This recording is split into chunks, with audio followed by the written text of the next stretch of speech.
Hi friends, అందరికీ నమస్కారం. అందరు బాగుండాలి, అందరూ నేను ఉండాలి. వెల్కమ్ టు మా ఛానల్. ఫ్రెండ్స్, మా ఛానల్ సపోర్ట్ చేసే ప్రతి ఒక్కరికి, మాకు హెల్ప్ చేసే ప్రతి ఒక్కరికి చాలా చాలా రుణపడి ఉంటాను. ఫ్రెండ్స్, కొంతమంది కొత్తగా చూసేది ఉంటే మా ఛానల్ అయితే సబ్స్క్రైబ్ చేసుకోండి. మా ఛానల్ని కొంత ముందుకు తీసుకుపోండి.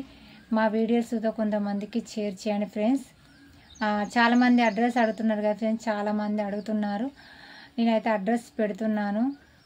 చాలా వీడియోలు అయితే చెప్పాను. మాది తెలంగాణ జయశంకర్ జిల్లా భూపాలపల్లి. నా పేరైతే స్వరూప, మాది మొగులపల్లి. నాకు 2 పిల్లలు, కొడుకో బిడ్డ. నాకు ఆర్థిక పరిస్థితి ఇబ్బందులు ఉన్నాయని సుతా నేను పెట్టుకున్నాను హెల్ప్ చేయమని. ఎందుకంటే ఒక పూట తింటే ఒక పూట తినలేని పరిస్థితి నాకు. అందుకని నేనైతే కొంచెమైనా హెల్ప్ చేయండి అని పెట్టుకున్నాను. చాలామంది ముందుకు వచ్చి వాళ్ళకి తోచినంత అయితే సాయం చేస్తున్నారు. వాళ్ళ ప్రతి ఒక్కరికి అయితే నేను చాలా చాలా రుణపడి ఉంటాను. ఇప్పుడు పిల్లలకు సుతా స్కూల్ స్టార్ట్ అయినాయి కదా ఫ్రెండ్స్, పిల్లలకు బుక్కులు సుతా హెల్ప్ చేయమని చెప్తున్నాను కదా. కొంతమంది హెల్ప్ చేస్తామన్నారు. ఇంకా బడి ఇప్పుడే స్టార్ట్ అయింది కదా, ఇంకా పిల్లలకు బుక్కులు కానీ పెన్నులు కానీ కొనిస్తామని అన్నారు. ఫ్రెండ్స్, వాళ్ళకు నా పిల్లలకు సుతా చదువుకు హెల్ప్ చేసే ప్రతి ఒక్కరికి నేను చాలా చాలా రుణపడి ఉంటాను. అట్లనే చిట్టికైతే కంతి ఇంకా ఆపరేషన్ అయింది కదా ఫ్రెండ్స్. ఆపరేషన్ అయింది కానీ ఇంకైతే కుట్లు ఇప్పలేదు. మొన్న తీసుకపోతే మళ్ళా 10 రోజులు కావాలన్నారట. సోమవారం తీసుకుపోయి కుట్లు ఇప్పించుకోవాలి. ఇంకా కుట్లు అయితే ఇప్పలేదు. ఇంకా స్కూల్ సూత, ఎందుకంటే కుట్లు అటు ఇటు కదులుతాయి కదా ఫ్రెండ్స్. ఇంకా స్కూల్కి అయితే పోతలేదు. కుట్లు ఇప్పినాకనైతే స్కూల్కి పోతుంది. మళ్ళీ అట్లనే బుక్కులు కావాలంటుంది. బడి పోయిందంటే మళ్ళీ బుక్కులు కావాలంటుంది. బుక్కులు, పెన్నులు, కాపీలు అన్నీ కావాలంటుంది. ఒక్కరోజు 2 రోజులు పోతుంది కానీ ఇక మళ్ళీ అన్నీ కావాలంటుంది. అందుకని కుట్లు ఇప్పించినాక కొంతమంది అక్కలు కానీ చెల్లెలు కానీ పిల్లలకైతే చదువుకి హెల్ప్ చేస్తామన్నారు.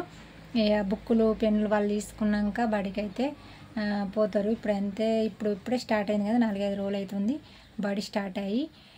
ఇప్పుడు వాళ్ళేమో కుట్లు ఇప్పినాకనైతే చిట్టు అయితే స్కూల్కి పోతుంది. ఏ చిన్నోడు కాలేజ్ అంటే మాకు దగ్గరనే ఉన్నది, కొర్చాలకు పోతాడు. అదే పరకాల పోవును కానీ పరకాల నా జర్నీ కొంచెం దూరం అవుతుంది. అందుకని కొర్చాలు అయితే దగ్గర ఉంటుందని కొర్చాలకైతే పోతుండు. అదైనా బస్ తీసుకొని పోవాలి ఫ్రెండ్స్.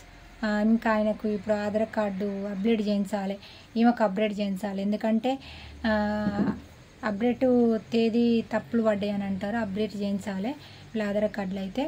మీకు అందరికైతే నేను చాలా చాలా ఉంటాను. ఇక చాలామంది అక్క ఏం ప్రాబ్లం అంటున్నారు కదా. నా ప్రాబ్లం వచ్చేసి అయితే మైస్టోజ్ డిస్టిక్ అండి. అంటే జనరిక్ ప్రాబ్లం. రోజుకి కండ అన్నది తగ్గిపోతుంది, ఆరోగ్యం అన్నది బాగుంటలేదు. ఎందుకంటే ఇప్పుడు ఈ సంవత్సరం కూడా ఇంకో సంవత్సరంకి ఎలా ఉంటుందో తెలియదు. రోజుకి కాళ్ళు చేతులు అన్నీ అయితే సన్నబడిపోతున్నాయి. అన్నం అయితే తింటున్నా, కొంచెం బీపీ డౌన్ అవుతుంది. బలానికైతే మందులు వాడుతున్నా ఫ్రెండ్స్. ఇంకా చాలామంది ఫోన్ చేసి అడుగుతున్నారు, ఏం ప్రాబ్లం అక్క, ఏదన్నా అవసరం ఉంటేనైతే చెప్పండి, మెసేజ్ పెట్టండి, హెల్ప్ చేస్తామంటున్నారు. మీ అందరికైతే నేనైతే చాలా చాలా రుణపడి ఉంటాను. ఇప్పుడు ఒక పూట అన్నం తింటున్నా, నా పిల్లలు నేను తింటున్నా అంటే మీరు హెల్ప్ చేస్తుంటే ఇంకా కొంచెం ముందుకు వచ్చి ఇంకా మీకు కొంచెమైనా మాకు హెల్ప్ చేయగలరని కోరుచున్నాను ఫ్రెండ్స్. అందరికైతే చాలా చాలా రుణపడి ఉంటాను. మా వీడియోస్ ఏదో కొంతమందికి షేర్ చేయండి. మా ఛానల్ కొంచెం ముందుకు పోతుంది. మా ఛానల్కి అయితే సపోర్ట్ చేయండి ఫ్రెండ్స్. మా సపోర్ట్ చేసే ప్రతి ఒక్కరికి, మాకు హెల్ప్ చేసే ప్రతి ఒక్కరికి అయితే నేను చాలా చాలా రుణపడి ఉంటాను ఫ్రెండ్స్. అందరికీ నమస్కారం. మాకు హెల్ప్ చేసే ప్రతి ఒక్కరికి చాలా ధన్యవాదాలు. Bye friends.